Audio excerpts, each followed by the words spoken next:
Welcome to Introduction to Organic Gardening. This video series will be composed of various episodes, all geared toward teaching gardeners how to successfully grow their own food using organic methods. This is episode 1, The Dirt on Organic Gardening. In this episode, we will explore what it means to garden organically and the benefits to people as well as the environment. We will discuss all the things to consider when choosing and setting up a garden space, and perhaps the most important of all garden topics, how to manage your soil to maximize productivity. Let's get started. What is organic gardening? So let's dive right in with the definition of the word organic. The word organic actually means derived from living matter.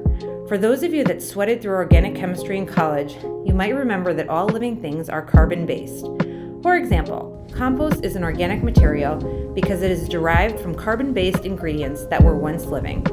The term organic in the farming community has been expanded to include without the use of chemical fertilizers, pesticides, or other artificial agents.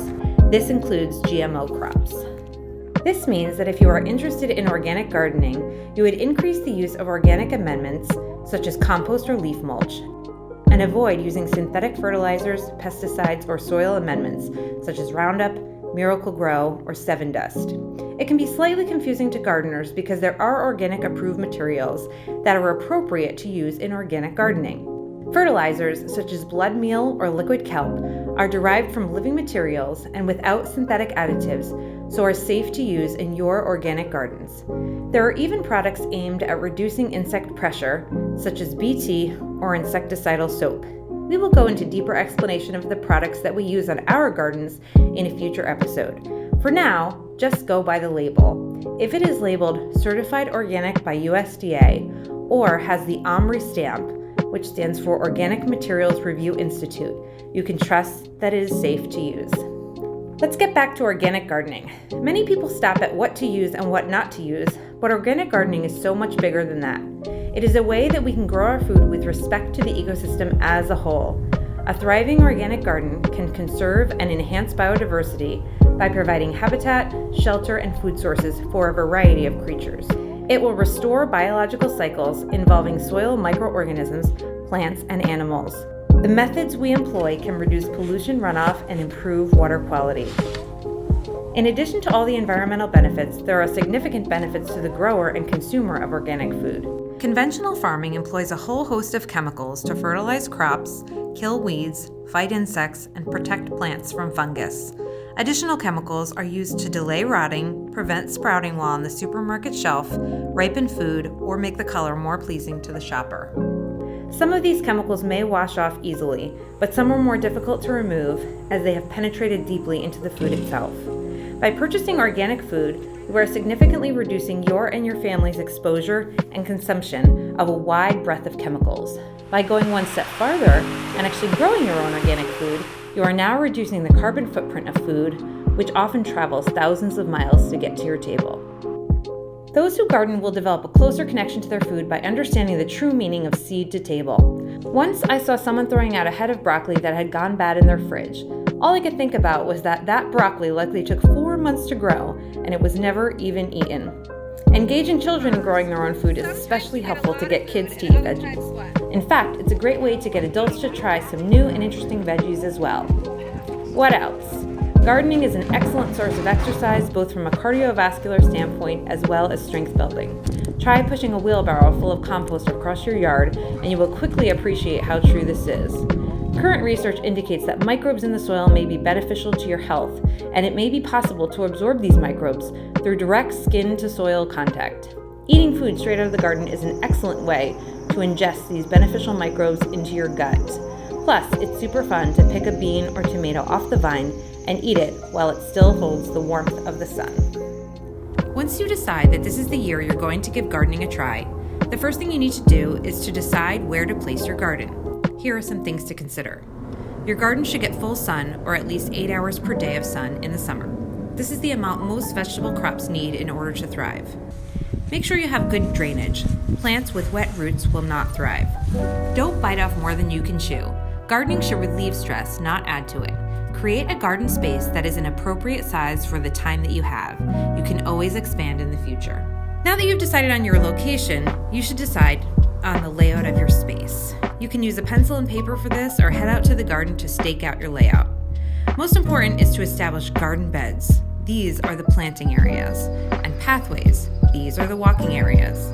Once the garden is set up, do not walk in the beds.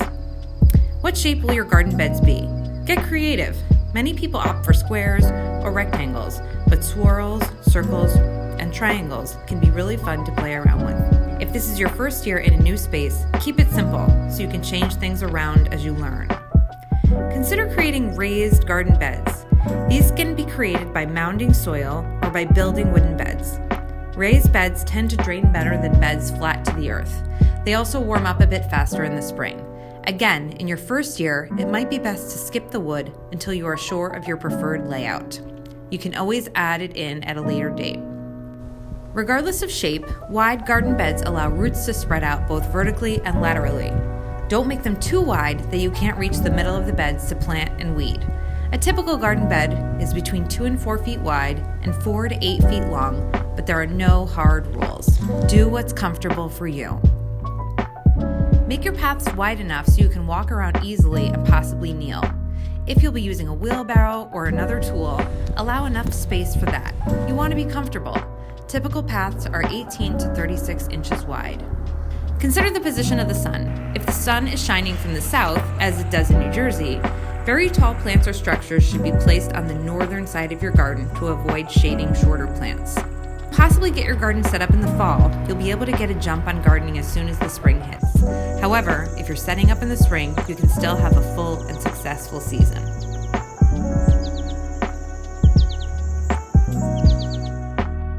A pretty garden layout is pleasing to the eye, but to have a successful growing season, you need to make sure you pay close attention to the quality of your garden soil.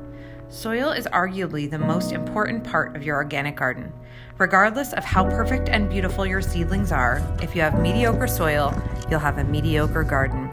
A single teaspoon of rich garden soil can hold up to 1 billion bacteria, several yards of fungal filaments, several thousand protozoa, and scores of nematodes.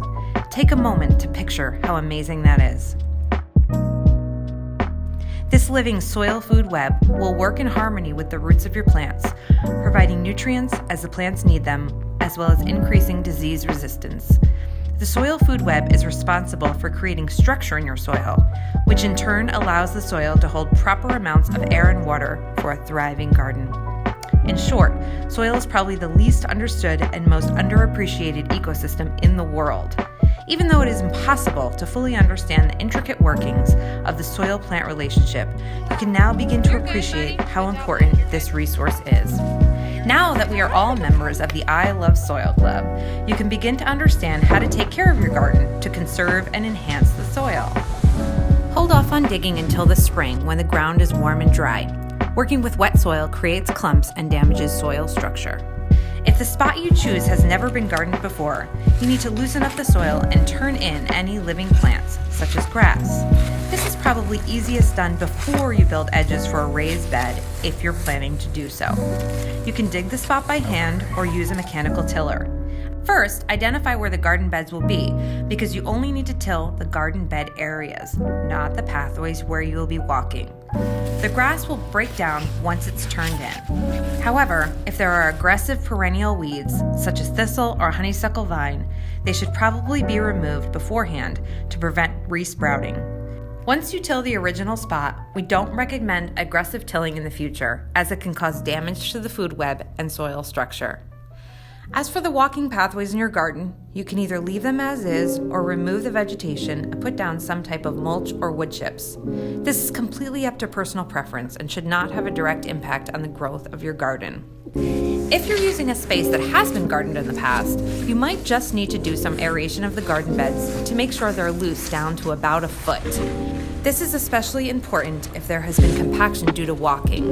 You can use a shovel, pitchfork, or broad fork to loosen up the garden beds.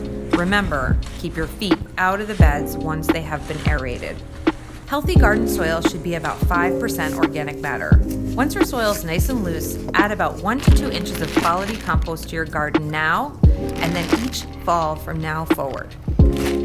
This will build up the organic matter in your soil and help to keep the soil food web nice and happy.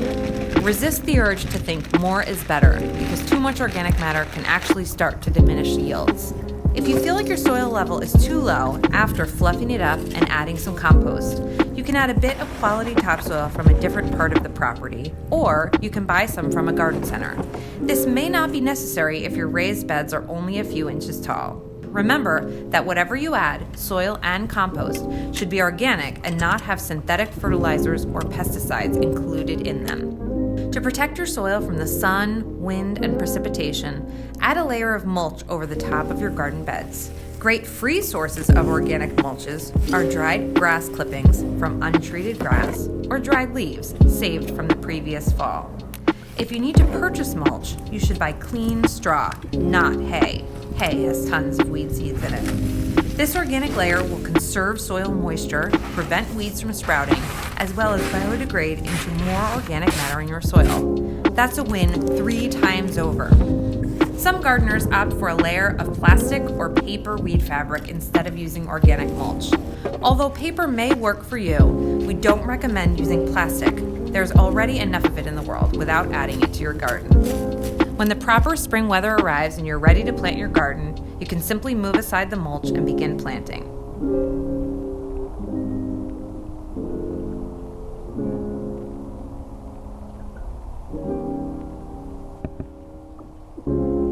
Thanks for joining us for the Dirt on Gardening. Please tune in to episode 2, The Great Debate, Seeds or Transplants.